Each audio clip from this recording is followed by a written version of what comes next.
Sang Sabda, teks dan konteks Injil Markus kembali menyapa. Jumpa lagi dalam kanal Sang Sabda, teks dan konteks Injil Markus.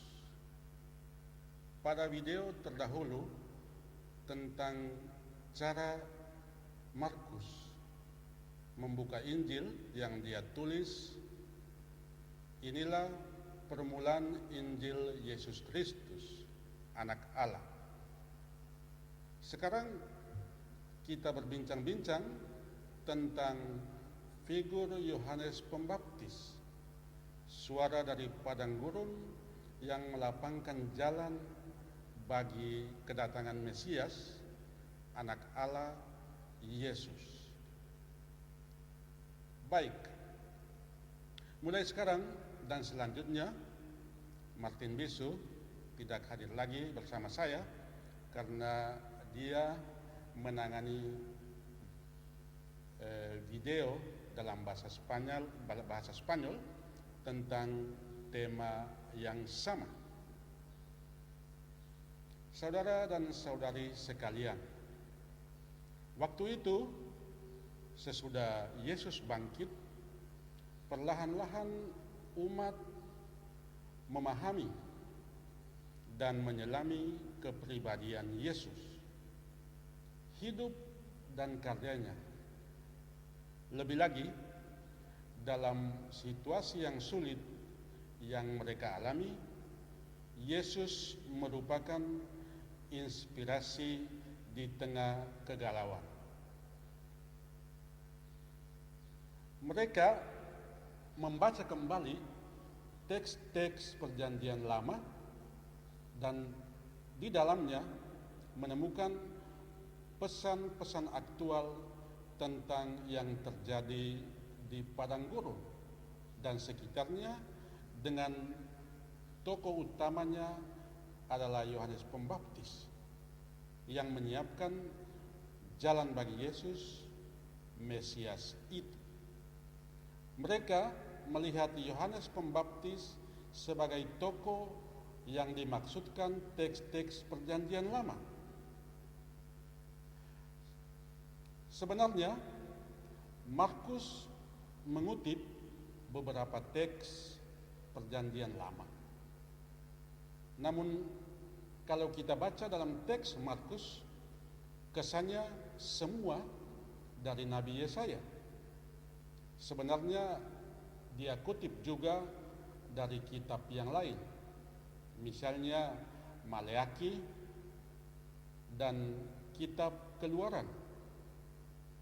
Semua yang dikatakan Perjanjian Lama terpenuhi dalam figur dan peran Yohanes Pembaptis, prekursor, figur peretas jalan bagi Yesus. Dan di padang gurun, Yohanes Pembaptis mengundang semua orang untuk bertobat dan dipermandikan. Mungkin kita bertanya, di padang gurun ternyata ada air juga. Mungkin yang dimaksudkan sungai Yordan itu. Tapi lebih dari itu, sebenarnya tergantung pada bagaimana kita menyelami dunia simbol yang dipakai Markus. Penginjil memakai simbol tentang yang hakiki, yang tak bisa diungkapkan dengan kata-kata, namun orang-orang pada waktu itu mengerti baik. Tidak lain mau mengatakan bahwa di padang gurun ada kehidupan. Dengan kata lain, di pinggiran, di tempat-tempat yang terkesan tak punya tanda-tanda kehidupan, yang menakutkan, tempat-tempat yang menjijikan, di sini, di tempat-tempat seperti itu, Tuhan hadir memberikan alternatif lain.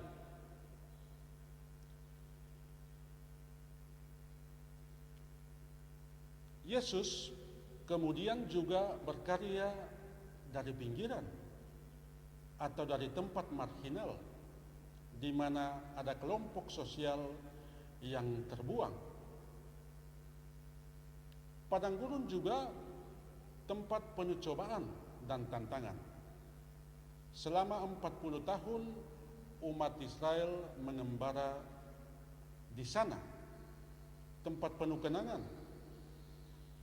Di balik padang gurun ada cerita tentang penderitaan dan kematian. Namun sekarang dengan Yohanes sebagai pembuka jalan, umat masuk dalam hidup yang baru seperti dulu umat Israel menyeberangi laut untuk selamat dari kungkungan Firaun. Sekarang di seberang Yordan, di depan sana, dalam Yesus ada keselamatan. Inilah makna simbolis dari padang gurun dan Yordan. Kata-kata Yohanes begitu keras, bahkan menanggalkan segalanya, terkesan tak manusiawi dengan dirinya sendiri. Tapi begitulah Yohanes, manusia lawan arus ketika itu, menentang sistem yang sudah baku, namun menindas. Akhirnya, setelah begitu lama, bahkan ratusan tahun, sabda Tuhan terdengar lagi lewat kata-kata manusia, Yohanes Pembaptis. Dia adalah orang pertama yang membuka horizon baru, alternatif baru yang berhubungan dengan keselamatan umat.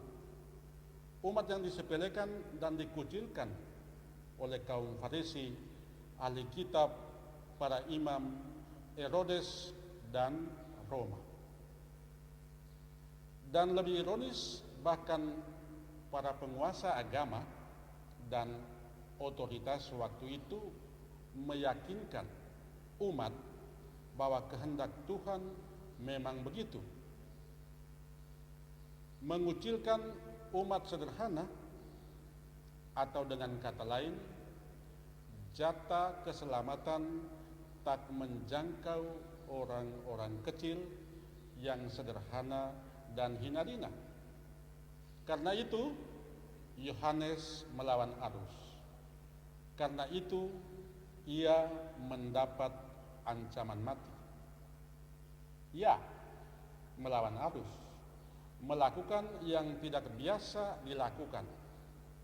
Kita bayangkan saja, di masa ketika keselamatan merupakan jatah hanya bagi kaum terpilih, orang-orang yang taat hukum agama, mereka para imam, ahli kitab dan Farisi. Di saat ketika pengampunan atau pertobatan hanya bisa tercapai melalui ritus dan korban di bait Allah atau rumah ibadah dengan pengantara para imam. Di sini Yohanes melawan arus. Keselamatan untuk orang yang berdosa dan yang terbuang dari sistem berlangsung di padang gurun, bukan tempat suci, bukan dengan melakukan korban dan persembahan, tapi melalui pertobatan. Tidak lagi dengan perantaran para imam, melainkan dengan perantaran seorang dari kalangan sederhana. Selebihnya, Yohanes adalah pribadi yang rendah hati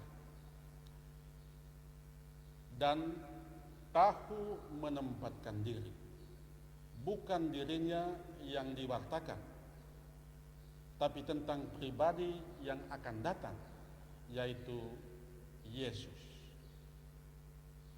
Baik, video berikut kita akan berbincang-bincang tentang apa yang terjadi sesungguhnya waktu Yesus dibaptis oleh Yohanes.